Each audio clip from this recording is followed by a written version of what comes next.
नमस्कार, कैसे हैं आप सभी। उम्मीद करती हूँ आप सभी बहुत अच्छे होंगे। हमारे चैनल प्रथम सुख निरोगी काया पर आप सभी का बहुत बहुत स्वागत है। आज मैं आप सबके लिए फिर से एक नया विषय लेकर आई हूँ। तो आज का हमारा विषय है दालचीनी। आइए सिनेमन स्टिक के हमारे शरीर पे कौन कौन से फायदे होते हैं उसके बारे में जानते हैं। दालचीनी को हिंदी भाषा में दालचीनी और दालचीनी भी कहा जाता है और अलग अलग राज्यों में भी इसे दालचीनी ही कहा जाता है। दालचीनी के हमारे शरीर पे बहुत से फायदे होते हैं। यह आयुर्वेदिक मत से बहुत ज़्यादा औषधीय गुणों से भरी हुई होती है और यह सुगंधित भी होती है। इसकी सुगंध से हमारी मानसिक तनाव दूर होता है, स्ट्रेस दूर होता है और हमारे शरीर को चुस्ती फुर्ती मिलती है। आइए दालचीनी के फ़ायदे जानते हैं, लेकिन उससे पहले चैनल को लाइक करें, सब्सक्राइब करें और ज़्यादा से ज़्यादा शेयर करें और कमेंट करना ना भूलें।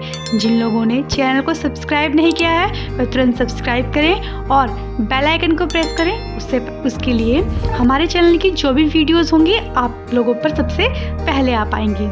आइए दालचीनी के फ़ायदे जानते हैं। दालचीनी को हम किसी भी तरह से प्रयोग कर सकते हैं जहां दालचीनी उगाई जाती है। अगर वो लोग दालचीनी के पत्तों का भी यूज़ करते हैं तो उनके लिए वह और ज़्यादा लाभकारी हो जाती है।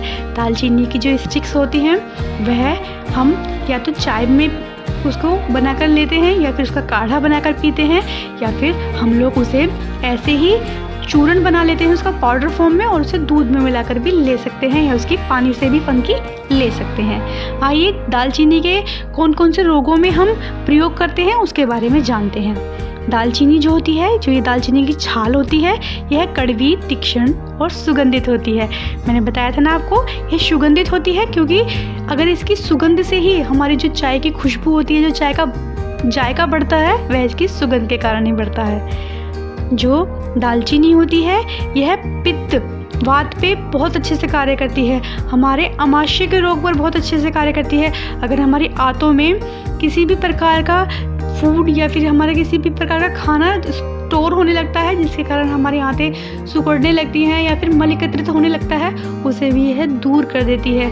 दालचीनी के खाने से आमाशय की श्लेष्मा त्वचा को उत्तेजना मिलती है जिसके कारण हमारे शरीर को भोजन को पचाने में बहुत सरलता हो जाती है, जिसके कारण हमारे उष्णवर्य होने की वजह से यह पेट के अंदर की वायु तक को भी दूर कर देता है और यह पेट की वायु को बाहर निकालता है। इसके सेवन करने से जिन लोगों को भूख नहीं लगती है, उन्हें भूख अच्छी लगने लगती है या फिर जिन्हें ज़्यादा भूख लगती है वह नॉर्मल हो जाती है। दालचीनी का बहुत अच्छा फ़ायदा होता है हमारे शरीर पे। यह हमारे आमाशय के सभी रोगों को हमारे शरीर से दूर निकाल देती है। पेट का फूलना, मरोड़ी और मन को रोकने के लिए जिन लोगों को कुछ खाते ही तुरंत पॉटी जानी पड़ती है या बार बार फ्रेश होने के लिए जाना पड़ता है, उन लोगों के लिए भी दालचीनी बहुत लाभकारी होती है। आंतों के रोग में दालचीनी का अपना एक अलग ही महत्व है। अतिसार, जीर्ण या फिर गृहिणी रोग हो या फिर किसी को दस्त की तादाद कम होकर पाचन नालिका की शक्ति बढ़ाती है ये, और ये आंतों के रोगों को दूर कर देता है। यह टीबी की बीमारी में भी जो दालचीनी का तेल होता है वह भी बहुत लाभकारी होता है। अगर हम दूध में इसके तेल का सेवन करते हैं तो हमारे लिए बहुत लाभकारी होता है। किसी भी प्रकार का रक्तस्राव हो, चाहे वो फुफ्फुस के द्वारा होने वाला रक्तस्राव हो या गर्भाशय के द्वारा होने वाला रक्तस्राव हो या अन्य कोई भी रक्तस्राव में, इसका काढ़ा बहुत लाभकारी होता है। इसके पत्तों को अगर हम दाद पर भी लेप करते हैं पीसकर तो वो भी बहुत लाभ देता है। चाहे आप थोड़ा उसमें नमक भी मिला लेते हैं तो दाद तुरंत मिट जाता है। दालचीनी को खुजली में, नलियों की प्रदाह में, अतिसार में, किसी को भी गुदाद्वार की परेशानी हो या फिर हृदय की परेशानी हो, हर बीमारी में दालचीनी का बहुत ज़्यादा उपयोग किया जाता है। आइए इसके बारे में थोड़ा सा और जानते हैं। टिप्स नंबर 1, दालचीनी का काढ़ा बना लीजिए। काढ़ा बनाकर उसे गुनगुने पानी से कुल्ला करने से मुंह के छाले मिटते हैं, मुंह की दुर्गंध दूर होती है, मुंह में से खुशबू आने लगती है। टिप्स नंबर 2, दालचीनी को और अड़ूसी के पत्तों को ले लीजिए। दोनों को अच्छे से पीस कर उसमें फिर शहद मिलाकर उसे चाटते हैं तो उससे खांसी मिट जाती है। टिप्स नंबर 3, कागजी नींबू ले लीजिए और उसको दालचीनी में आधी चम्मच दालचीनी उसमें डालकर पीसकर लगाने से एक्जिमा में भी लाभ होने लगता है। टिप्स नंबर 4, दालचीनी का चूर्ण को फांकने से कब्ज मिट जाती है।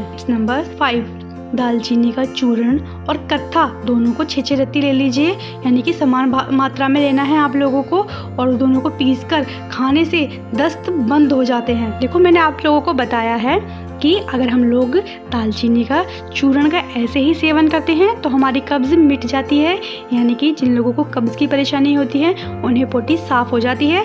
और जिन लोगों को दस्त ज़्यादा रहते हैं तो वो लोग कत्थे के साथ इसका सेवन करते हैं तो भी उन्हें बहुत लाभ होता है, यानी कि उनके दस्त ठीक हो जाते हैं, लूज मोशन में आराम मिल जाता है। टिप्स नंबर 6, सौंठ, दालचीनी, इलायची तीनों को बराबर मात्रा में लेकर पीस लीजिए, और भोजन के पहले लेने से, अगर हम भोजन खाने से पहले लेते हैं तो हमारी कब्जियत दूर होती है, हमें खुलकर भूख लगती है, हमारा पाचन तंत्र तंदुरुस्त रहता है।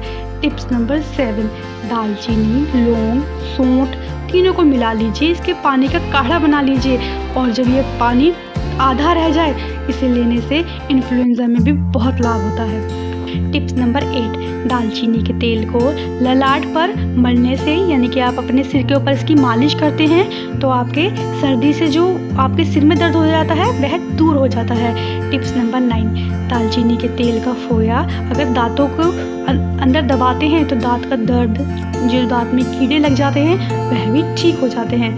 टिप्स नंबर 10, दालचीनी के तेल को पेट पर मलने से आंतों की खिंचावट मिट जाती है, आंतों के कीड़े मिट जाते हैं, आंतों का अंदर कोई भी परेशानी है वह भी दूर हो जाती है। आप इसका काढ़ा भी पिए और इसकी पेट पे इसकी मालिश भी करें, आप लोगों को बहुत आराम मिलेगा। टिप्स नंबर 11, दालचीनी का तेल कान में टपकाने से कान के बहरेपन में भी लाभ होता है। कान में पी पाना ये तो बहुत आम बातें होती हैं, लेकिन अगर किसी को बहरेपन का भी या किसी को कम सुनाई देता है उनके लिए भी दालचीनी बहुत लाभकारी होती है। दालचीनी के हमारे शरीर पे बहुत से फायदे होते हैं, अगर हम इसको अपने दैनिक जीवन में यूज़ करते हैं तो हमारी छोटी छोटी बीमारियां ऐसे ही ठीक हो जाती हैं। दालचीनी का प्रयोग हम काढ़े के तौर में, चाय में, या फिर इसका पाउडर ऐसे ही फूंक ले सकते हैं, या फिर इसे दूध में डालकर पी सकते हैं, या फिर दालचीनी और इलायची, सौंठ इन सब का पेस्ट बनाकर, गोलियां बनाकर भी इन्हें खा सकते